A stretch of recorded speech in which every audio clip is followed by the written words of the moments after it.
ശനി അവർക്ക് കണ്ടകശനിയാണ്.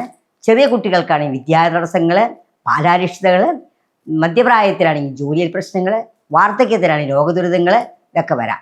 അപ്പം അങ്ങനെ വരുമ്പോൾ നമ്മൾ ദശാപകാര ചിത്രങ്ങൾ ചിന്തിച്ചിട്ട് വേണം.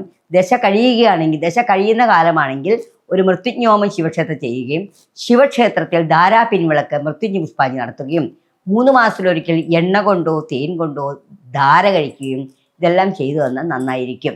നമഃശിവായ മന്ത്രം സദാ ജപിക്കുക, രാവിലെയും വൈകുന്നേരം മുടങ്ങാതെ നമഃശിവായ ജപിക്കുക. ഇങ്ങനെയൊക്കെ ചെയ്തു കഴിഞ്ഞാൽ ഈ ധനുക്കറുകാർക്ക് കുഴപ്പമില്ലാതെ മുന്നോട്ട് പോകാം.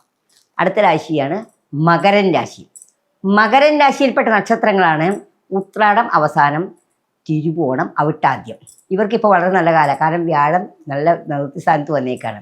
ഈ വ്യാഴം ഇനി അത് 6ലേക്ക് പോകും. 6ൽ വ്യാഴം വന്നാൽ അവർക്ക് ധനപരമായിട്ട് ബുദ്ധിമുട്ടൊക്കെ ഉണ്ടാവും. അങ്ങനെ വരാതിരിക്കാനായിട്ട് മുൻകൂട്ടി തന്നെ ഇവർ ക്ഷേത്ര ദർശനം നടത്തുക, പുണ്യസ്ഥലങ്ങൾ സന്ദർശിക്കുക, തിരുപ്പതിയിൽ പോകാൻ പറ്റുമെങ്കിൽ പോവുക, കൃഷ്ണനെ പ്രാർത്ഥിക്കുക, വിഷ്ണു സഹസ്രനാമം ജപിച്ചുകൊണ്ടിരിക്കുക. വിഷ്ണു സഹസ്രനാമം, ലളിതാ സഹസ്രനാമം ജപിക്കുന്നവർക്ക് അന്നത്തിന് ബുദ്ധിമുട്ടുണ്ടാവില്ല.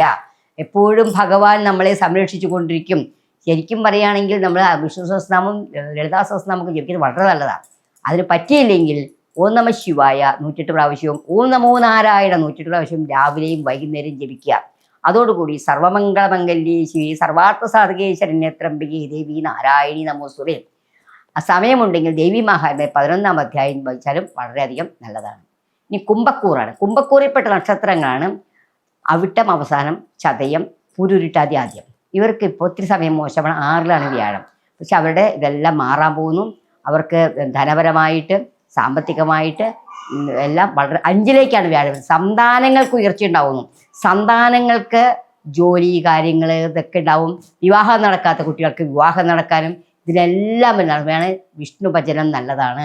വിഷ്ണു അതുപോലെ 7ര ശനി തീരാൻ പോകുന്നതുകൊണ്ട് സാമ്പത്തികത്തിലെ ചിലവുണ്ടെങ്കിലും മഹാദേവനെ പ്രാർത്ഥിക്കുകയും മഹാവിഷ്ണുവിനെ പ്രാർത്ഥിക്കുകയും ഭദ്രകാളി ദേവിയെ പ്രാർത്ഥിക്കുക. ഭദ്രകാളി എന്ന് പറഞ്ഞാൽ ഭദ്രം തരുന്നതാണ് ഭദ്രകാളി. ഭദ്രകാളി പ്രാർത്ഥിച്ചാൽ നമുക്ക് ശത്രുദോഷങ്ങളൊക്കെ മാറും. ഭദ്രകാളിയുടെ മന്ത്രങ്ങൾക്ക് ഉപയോഗിച്ചാൽ വളരെയധികം നല്ലതാണ്.